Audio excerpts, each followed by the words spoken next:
Hello and welcome to the Irish Aesthete. Previously, I was speaking about the Martyns, one of the 14 tribes of Galway who, in the 16th century, moved out of the city and began to acquire estates in the surrounding countryside. One of the branches of this family settled at Tulira, initially living in what had been a de Burgo tower house until they built a more modern residence. This, in turn, was replaced in the 1870s, 1880s by the house we see today. That house had been inherited when he was still an infant by Edward Martyn, a remarkable figure who is too little celebrated today. Martyn was interested in all things cultural, becoming a key figure in the Irish literary revival. Together with his near neighbour Lady Gregory and W.B. Yeats, he was a founder of the country's national theatre, the Abbey, seen here in its original incarnation. Typical of his generosity, he underwrote the cost of the venture's first 3 seasons, helping to ensure its lasting success. He also wrote a number of plays which were staged by the Abbey. Unfortunately, they have not aged as well as the theatre he helped to start. Martyn also loved music and hoped to encourage greater playing and appreciation of it throughout the country. In 1897, along with organist and composer Annie Patterson, he co-founded the Feis Ceoil, an annual competitive festival of instrumental and vocal classical music intended to improve standards of performance.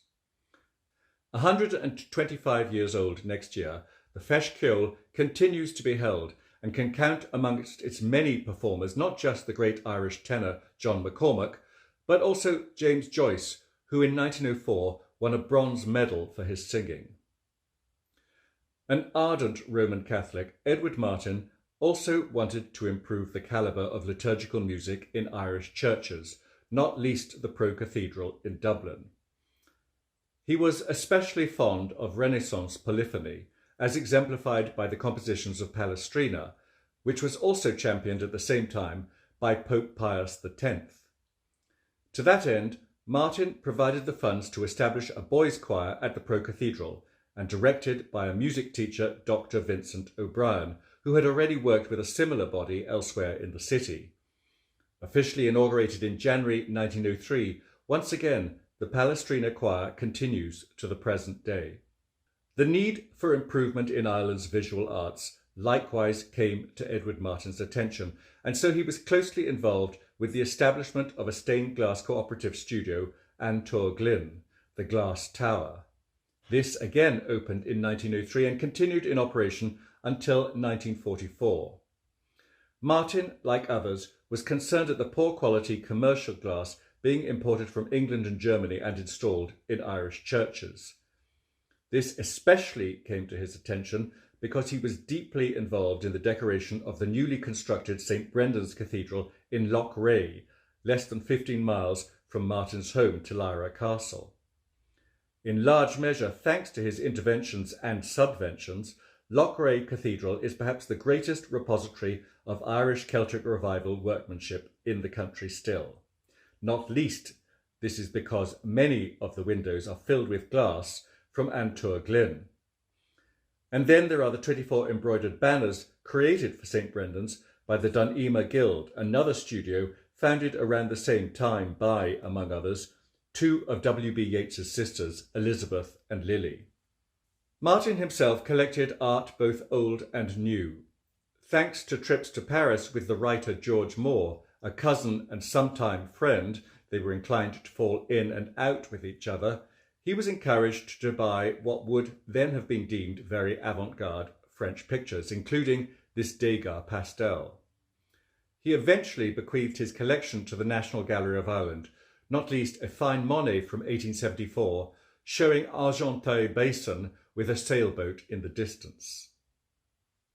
Edward Martyn's passionate interest in the betterment of his native country led him to become an opponent to the British Crown's presence here. He made very clear his opposition to the visit of Queen Victoria to Ireland in 1897 and that of her son Edward VII 7 years later. It may surprise some of you to learn that when Sinn Fein was founded in 1905, Martyn was the party's first president, although he resigned 3 years later to concentrate on his cultural activities. As can be imagined, his nationalist sympathies led to some friction between him and other members of the Irish landowning class who would have been fiercely unionist. In 1906, he brought a case against the Kildare Street Club after it had expelled him for expressing his political views. He won his suit and continued to use the club, his explanation being that it served the best caviar in Dublin. A complex man, in other words, but one who certainly deserves to be better remembered and celebrated than is presently the case. In the next episode, I want to look at the house that Edward Martyn inherited and how it came to assume its present appearance. I look forward to seeing you then. Thank you so much for watching The Irish Aesthete. Goodbye.